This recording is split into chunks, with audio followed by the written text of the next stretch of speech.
Hi, Brant Cooper here. I'm fortunate I get to travel around the world speaking with startup founders, investors, ecosystem developers. I've learned a lot in my travels. I've got some stories, and I have some thinking that I love to share. Welcome to Brant's Rant. This week we're going to do a segment called Startup Jam. Startup Jam is when I bring on an entrepreneur or a corporate innovator, and they tell me about an issue that they're facing, and we try to tackle it head on, trying to get them moving forward again to create value in the world. Let's get to it. Hey, everyone. I'm joined today by Will Mars. Will Mars is an entrepreneur here in San Diego, and he's got a startup that he's trying to build. He's also holding down a couple jobs, so he's trying to work out his market. And Will, you were on a call I did speaking with San Diego Brink USD a couple of days ago. We went over the some of my ideas on market segments, that sort of thing, and then you agreed to join me on the show. So you're a brave man. Appreciate you being here. So why don't you tell us a little bit about your startup idea? Sure. So my company is called Earth to Mars, play on my last name. So I've been trying to get the startup going since about 2012 is when it established itself as a business. And our product is Simple, which is an automatic or touchless bath tissue dispenser. It fits directly on your toilet paper holder and dispenses it automatically to reduce the amount of germs and bacteria that would go between users. So the business itself is very straightforward, and I've been looking forward to trying to find the right market, trying to find the right target group. I have a group in mind, but I want to make sure before the next step. So that's why we're have this meeting. Great. Well, awesome. So the way I describe a market segment, people who share the same need, or it could be a passion or a problem, but they speak the same language. And so speaking the same language means that they would refer each other to the solution. An example I often give is that if you're selling to an IT manager of a small business who has network issues, network security issues maybe, and then you also look at Fortune 500 IT managers who actually also have to protect their network. They might have the same need, but they don't speak the same language because they would never refer to each other for a solution to that need. The IT guy from a Fortune 500 company would never go to a guy who's a SMB IT guy and go like, yeah, what are you using for network security? Because the context around the size of the issue and all of the other variables that are involved are so different, and really just what one would assume the experiences of the others are so different that they won't be in the same place, and if they were, they wouldn't look to each other. So I think that's super important to think about a market segment. And it's not, if you're an entrepreneur trying to serve that market, it's not that eventually you won't go after all of those market segments, those on the extreme as well as those in between. But the idea is that in order to really establish your value proposition and to get going, to get started, you want to establish what Jeffrey Moore in Crossing the Chasm would call a beachhead. You want to find that really super well-defined, narrow market segment that you can win, right? That you can actually generate dominance within that market segment. And then that allows you to start going after these other market segments. So I have a tool called heatcheck.co. I sent that to Will yesterday. And so he started filling it out. And basically this application helps you identify, or it helps you, hopefully it helps you identify, it helps you articulate what your segment is, what the need is that you're trying to address, and then what you might need to put into the solution in order to capture that market. And then you can send this out and you test it and see how you're doing.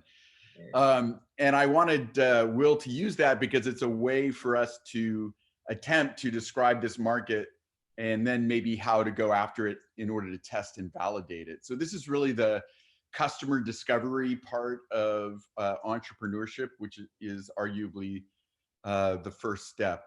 A lot of entrepreneurs go out and build first, and then try to find their market. But in the lean startup, lean innovation world, we try to like, hey, let's answer the question, should we build it, not can we build it? So with that introduction in mind, Will, why don't you tell us how you did, and what is your what was your experience? What did you come up with for your ideal market segment? All right, so it took some time to develop going on with the product, like who I wanted to sell it to, who I thought I had the best chance of selling it to. And ultimately, I decided that the best market would be hotels and motels, that this product would work on because of the amount of hotels that are around. That, of course, bathrooms are en suite. That would be the market I would want to saturate. So doing the heat check, I struggled mightily, even though I believe that this is a segment. There were some questions, just very basic questions that I had an honest difficult time to answer. And I thought I knew it all, which clearly I don't. But that has been the purpose right now. That's where my focus is at, is finding that market and not just guessing or having an idea, but really trying to narrow down who I'm selling to, so that I can obviously reach that customer and sell product. I mean, that's what it's all about. But really trying to find that ideal market. Right. And so business is always a great example. You know, the traditional market segment is to choose like an industry vertical: hotels, motels, financial services, healthcare. But the fundamental problem with that approach is that hospitals don't buy products and hotels don't buy products. Human beings inside those hotels buy products. Right. And so, you know, there's not, one wants to think about, well, if I have 4 hotels I can walk into, or 10 hotels, or think about San Diego, right? I mean, how many hotels are here? It's a huge hotel industry. It's like, well, which ones would I walk into first? So you want to think about the human beings that are inside the hotels, and who do I have access to? And is there something about human beings in one kind of hotel that would be early adopters versus human beings inside of other hotels that might not be might not be early adopters? And so again, early adopters are those people that understand that they have this need. So they've thought about it, as opposed to like later in the market, you have to go and use marketing and selling techniques in order to tell somebody, hey, you've got this issue and I can address it. Whereas early adopters kind of go like, yeah, I kind of have this issue and I'm looking for solutions. Or if you bring up the need, they'll go like, oh yeah, totally. I could totally use something like that. So it's top of mind. And so again, it's a human being that's for. Plus, you know, very quickly you can get to a point where, well, if I go into this chain hotel, there's not going to be anybody there who has any authority to buy my product. And so I can spend all day there and I can talk to everybody and I might actually learn a lot. So it's not a bad thing to do if they let you hang out there. Right. But the people that are actually going to make the decision aren't there. And so then it's like, well, okay, well, so that's maybe not the one I should start with. Or maybe it is, but then my selling technique is different. And so this is another example of differences in market segment. If my selling techniques have to be different, it's a different market segment. If my marketing has to be different, it's a different marketing segment.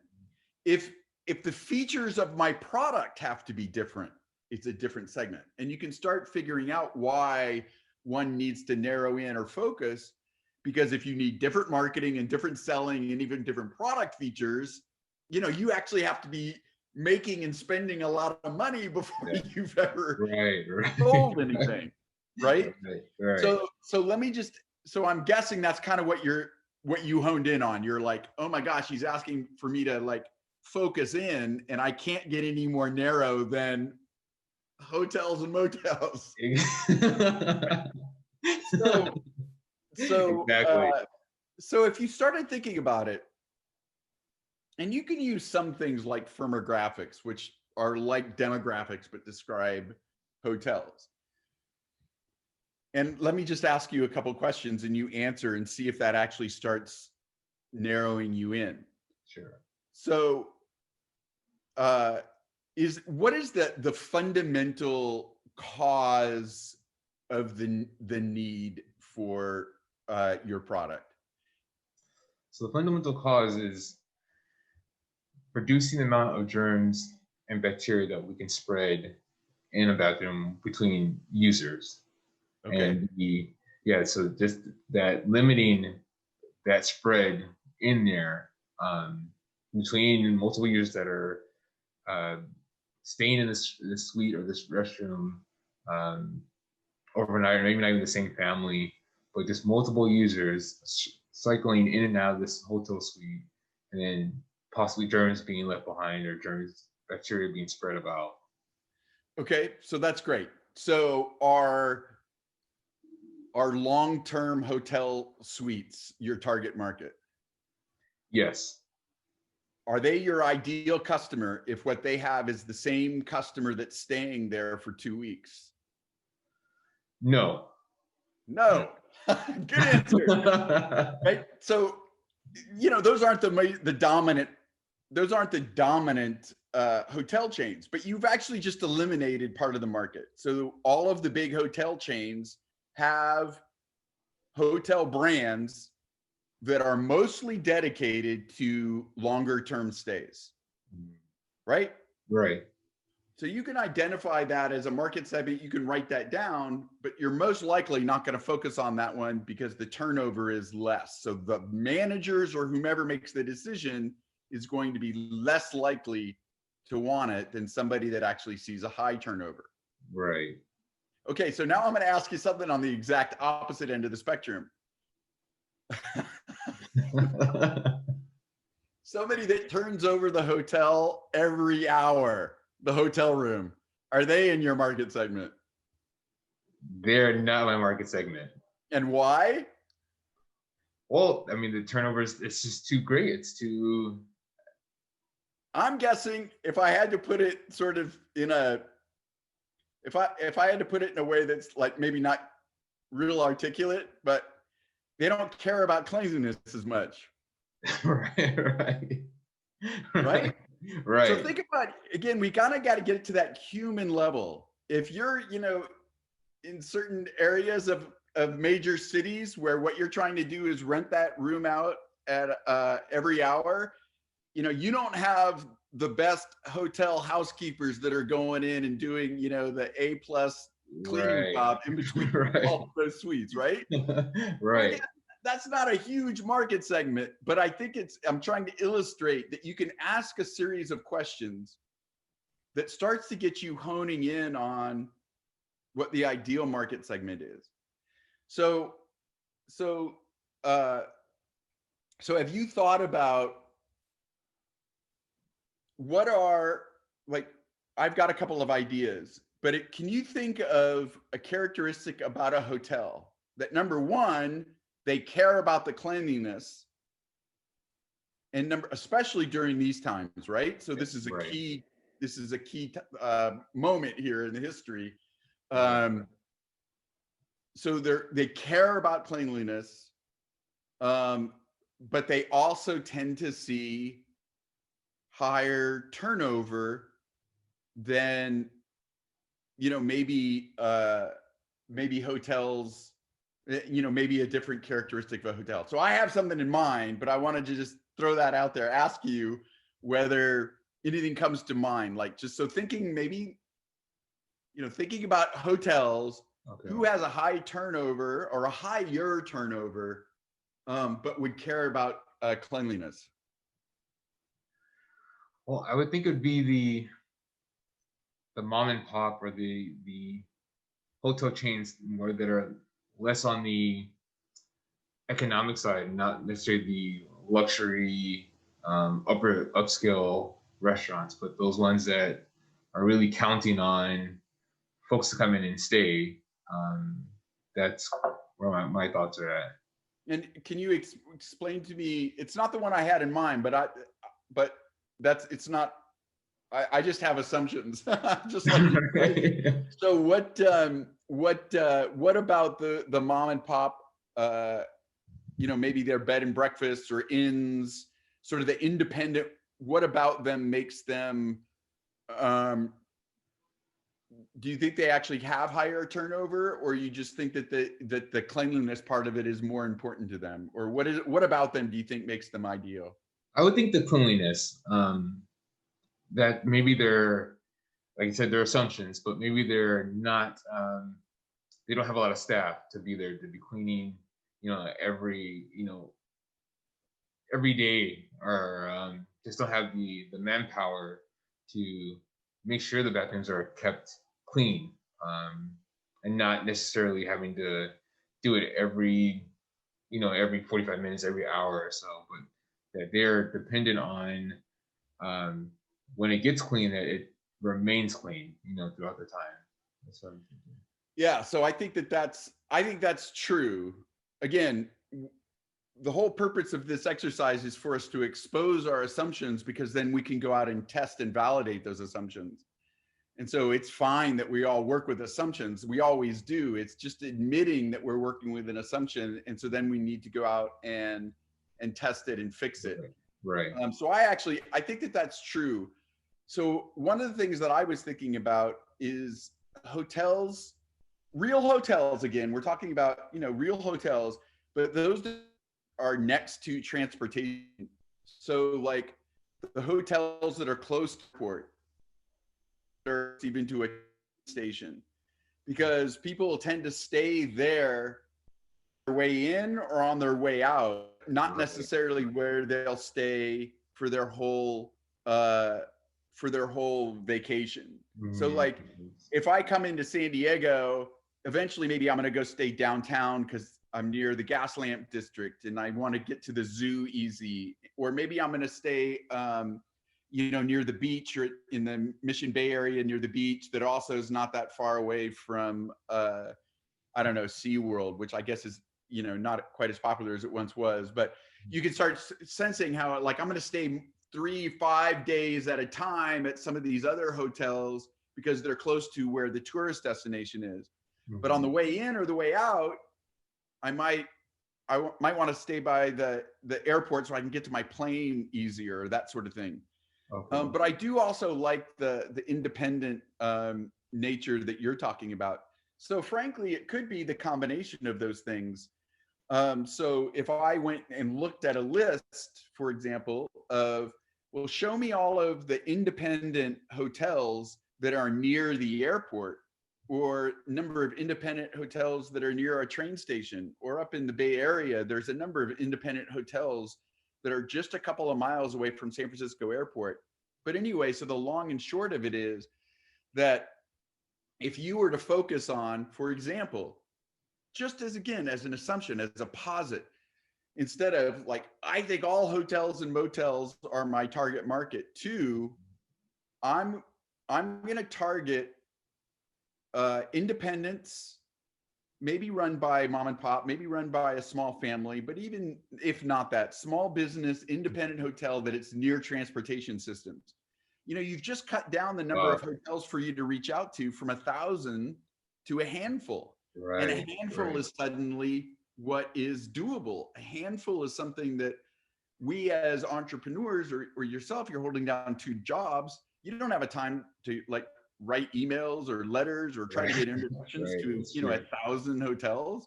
Right. It's way better to be able to start with the 5 to the 10. And you can actually, of course, this is the other part that we didn't really touch on here. They make the buying decision. Yeah. Yeah. Right? That's right. So I think that, so I'd love for you to go back and look at that, the heat check, and try that as one of your market segments. Okay. And so just describe it just exactly what we were talking about. And the way that tool works is you kind of want to come up with 2 or 3, and you can come up with variations of the same one, but changing a couple of variables, or even just changing the language. Because what you ultimately want to do is to be able to describe that market segment in such a way that they'll recognize it themselves. Right. They'll say, yes, I belong to this market segment. And so you might call one mom and pop, but or family run or something like that. But maybe that's not the most important characteristic and it doesn't resonate. And so the other one that you call small independent, they'll go, yeah, that's me. Yeah. So you should write up 2 or 3 of those. Okay. Cool. So, man, I think we made That- progress That's already. That's awesome. That's So, awesome. yeah, so let's try the next part, which is really, how would you describe now? So thinking about this particular market segment, and again, not all hotels and not all motels, and you actually touched on this already, but how would you describe within the context of your product, how would you describe their need? Well, that's a good one. Their need. Or their problem? So what are you solving for them? So what I'm solving for them is not necessarily having to change the tolltip route after one guest leaves, so that if it's protected, they're not having to change it and rotate out and use up inventory, so that their inventory is going to last longer. They're able to check immediately just to be able to see how much toll paper is left. So that's cutting down some time about having to change it out. And then I think ultimately showing their guests that they care about the sanitation or being clean, that they've offered this device here, this product that is serving that purpose of making sure that things are clean and that they don't have to worry. Toilet paper is one less thing they have to worry about as far as the bathrooms. Okay, so you're kind of getting to where I wanted you to go there. There's one less thing that they're worried about. So what did you say earlier that was specific to this mom and pop independent that makes that more important? That maybe necessarily they don't have the staff to be able to clean the rooms and whatnot. Yeah, exactly right. Exactly right. So what we want to be able to do is attach the need to particular characteristics or behaviors of this specific market segment. So you sort of lead off, you say, my my assumption is that these independents, especially again during COVID, don't have the resources to have this large staff that can spend a tremendous amount of time cleaning the rooms. And so for this market segment in particular, we think anything that we can make that easier for them, we can remove any of these tasks that they have to do, it frees up time and resources. Right. Again, for the super large hotels, they might not even be thinking about that. So what you want to be able to do is attach that a specific need, something about that specific market segment that makes them the early adopter, that makes them go like, this is especially important to them. And so then that becomes your problem statement. And so I think you're ready already that you could describe the problem statement in the heat check tool. Much better this time around. Yes. Yeah. And it's the same thing here. Break them out. So don't say, like, you want to try to not describe a problem that has inside of it 3 or 4 different problems. You could start off the beginning part with the problem is that they can't afford the staff, and so they don't have as much time, and so they need X. But you don't want to kind of go, they need X, Y, and Z. Go ahead and break them out into separate statements, because what you want to be able to do is validate which ones are more important than others. And in Right. that way, when you're doing your marketing or you're reaching out to them, you can focus in on and try to hone which are the most important aspects to it, which might affect how you're marketing them. Right. Yeah. Um, Definitely a lot easier. yeah. So the idea that it's being driven by the fact that they're small and they don't have a lot of resources, that part of it's fine. But the actual specific way that that problem manifests itself, you want to break those out into different statements. Okay. Much better. This is, this is so good. Like, Okay, so I think you already have the idea in mind. Most entrepreneurs out there start with an idea, and then it's this moving backwards to describe the problem and the market segment that's the most difficult. yeah. But what you want to be able to do is hone in on, there's sort of the law of threes, or the law of threes and fives, odd numbers people say. So what are the three functions that your product must do to in order to address the needs of the market segment? So give it a right now is what are the top three pieces of functionality? Doesn't have to necessarily be at the level of feature, but what are the three areas of functionality that the product must have to solve this customer's problem? So it's going to need to definitely keep their inventory lasting a lot longer, so that they're not depleting it. But that's actually a benefit, though. So that's fine. I like the benefit because you can use that in the problem statement part that's a need that they have. What is the functionality of your product? Well, it's touchless, so they're not. I mean, that might be another benefit, but it's touchless, so that that's a feature. Okay, so users don't have to touch it. So it's also protected. It's enclosed. Okay. It encloses the toilet paper there, and then it saves time because you're able to see through it, where it's not. If you were to change it out or need to change it out, you could see right through it and basically know if it needs to be changed out or not, and that saves that time. So that's that one specifically is contra when you go into like typical like facilities or large or like the lobby bathroom where the toilet paper is sort of hidden up inside of the structure itself, Right. and you can't see what your inventory is like. Is that right? Okay. Yes, that's what I mean. So yeah, so that's interesting too, because I think that, all right, I'm going to circle back on that one in a second. Okay. But what is the functionality that that saves inventory? So the functionality is that it's only dispensed when it's needed.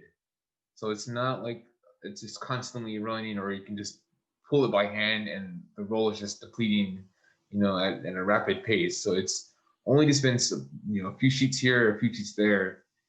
It's only when needed. So it's gonna limit that. So is it hand activated? It's hand activated, yes. So that's a feature. Okay. So you want to mention that it's like it's hand activated that then distributes only a certain amount of paper. Okay. Right. And so then Sure. the benefit is that it maintains, it saves on the amount of inventory. Okay. And so then the need is that these small independents need to basically save money wherever they can. And so keep as much of their inventory, save their inventory. So Right. that's how I want to link those three things. Okay. So the specific feature has a benefit, and that benefit solves that need, and that need is really felt by this particular market segment. Mm-hmm. Gotcha. Yeah, and so touchless is sort of another one. Is it touchless? It's touchless by the consumer, but it's not touchless by the cleaner. Exactly. So there is a amount of touching for that toilet paper to get onto the holders, but then it's after that point that once the product is in place, that no more touching is really required unless you're using that hand wave to actually use the toilet paper. But it's enclosed and can't be touched again unless the product is removed from the wall. And so the part that you can see through, is that, again, that's a feature that you can actually see the inventory, which means that the person who's responsible for cleaning it, number one, doesn't have to, it's way faster because they can just look and see if they need to change it. At a glance, exactly. It's also less touchless in that way. They actually don't have to handle it at all if it's good to go. Right. And so then it's also faster. So it's fast. So that particular feature is faster, is also, you know, safer and from a cleanliness point of view, and also potentially saves inventory. So again, I want to be able to say, okay, that's the feature. Here's the benefit that solves this particular need, which is super important to this particular market segment. Right, right. So what's one other? So we've got visibility, we've got touchless. Is there something else about your product that sort of is at that same level? Well, I would say that this one I can think of is that enclosure part. That you're also able to, it's the way it's designed is that you could take this dispenser and put it on any toilet paper roll. So it's not confined to one room. Super cool. Yeah. Right. So it's not like if they wanted to do this for all of their hotel rooms, it's like a super easy install. It's not like a huge capital labor intensive process to replace all of the existing rolls. Exactly, because the way it's designed is that it rests on the actual toilet paper spool. So there's no installation, there's no any hardware needed. You could simply put it on and take it off and put it in one room and put it in a different room. It's just that simple, man. Wow. Okay. So that's awesome. I hadn't even caught on that yet. So, so super easy, fast installation, no tools required. So that's the feature. The benefit is that anybody can do it and it's very fast. And so that's the benefit, and the need it addresses, that allows these people to get those other benefits quickly throughout their hotel or motel, without spending a lot of time and money, like retrofitting. Right, and even maybe like on even like labor, someone that right. Yeah, that's super interesting. It's also what pops into my head is that easy to pilot. Right. So like if you go in and you can find a hotel owner or a manager or whatever and say, let me just go install this actually in the lobby one, and I'll come back and let's talk about how it went or something like that. You know what I'm saying? Yeah. It's like it's a really super low obstacle for them to give it a shot. Right. Yeah, that's it. Yeah, that's good. Nice. So what was the item that I wanted to come back on? Oh, the fact that it was, so I just, to me, it's an interesting to think of other market segments, which is now I'm going to break all my rules. But I mean, I think that when you're trying to paint, like an entrepreneur's job is to provide a big vision. Like if you ever wanted to raise money for this, investors want to see the big vision, but you want to be able to give them, here's my go-to-market strategy, which is super narrow and focused, and I can crush this market. Right. So what's super interesting is a version of this that is great for super public places and not just the hotel rooms.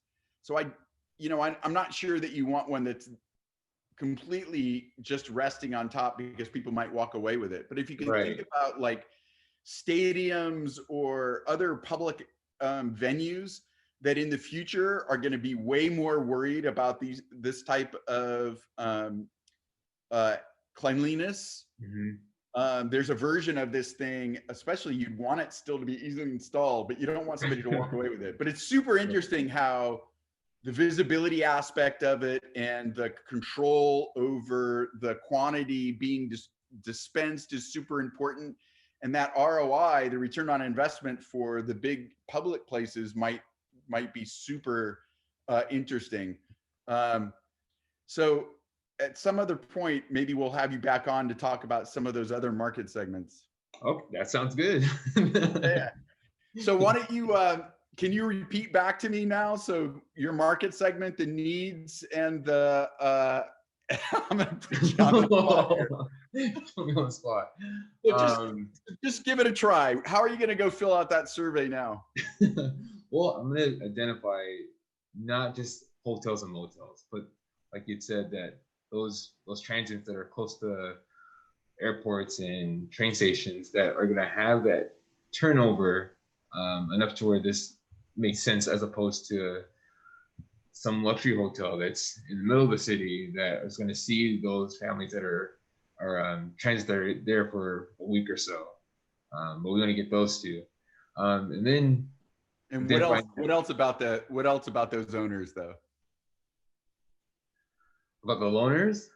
The owners, about those hotels that we identified. Oh, yeah, sorry. It's just that they are independent. Right, independently owned, right. Yeah, Independent or mom and pops that maybe don't have the amount of staffing needed that maybe like a large hotel is not really concerned about, but it's someone that can't really get to that cooling as part of that toll grouper, getting it done over time. Yep. Need. Right. Let's see the need, and then need is like keeping that inventory lasting a lot longer than what's going on now. There is someone just constantly pulling or whatnot, but that they have the inventory is gonna last longer because it's only dispensing a certain amount of sheets. Being touchless, it's cleaner because they're not having to touch. It's reducing the amount of hands that are touching this single roll that could cause that germs and bacteria spread. And I am scrambling. No, you only have one more. It's the easy to install. The easy to install. That's like the perfect picture. Easy to install. No hardware needed. No outside labor or outside maintenance. I mean, like anyone can do it. And just a matter of seconds, just popping it on. All right, awesome. Finish up the survey. Survey's going to create a URL, and then you and I can circle back. But what we want to do is we want to try to figure out a list, and we might even be able to use LinkedIn. Figure out a list of people that work at those hotels. And so you have to, you start small by actually identifying these are the hotels, I think. And you can go on LinkedIn or go in other places, we can talk about it, and see if you can connect to the people that actually work in those type of hotels. And we send them the survey link and see if we can get a response out of them. That would be awesome. Yeah. All right, Will, this is awesome. Thanks for joining me. Thanks for being such a good sport about this. Absolutely. Thank you so much. I mean, you really, just from that initial meeting was awesome, eye-opening. And this right here, it's really a game changer because I did not know. And now I have all these ideas that I'm ready to implement. So thank you. I really appreciate you helping me work through this out, because I really did honestly struggle. And now I feel, like I said, just feel ready to go. I have ideas and I'm ready to just write them down and pound this thing out. All right, Will. Thanks, man. All right, thank you. Hey, thanks for listening to Brant's Rant. If we're choosing capitalism here as a society, then let's make it work for a better world. If you'd like to join me as we redefine capitalism for the 21st century, go to beatcoop.co/D4A. Also, if you have a pressing issue that you're facing in your innovation group, your product group, your startup, and want to join me on video, see the link below. Subscribe, like, see you next time.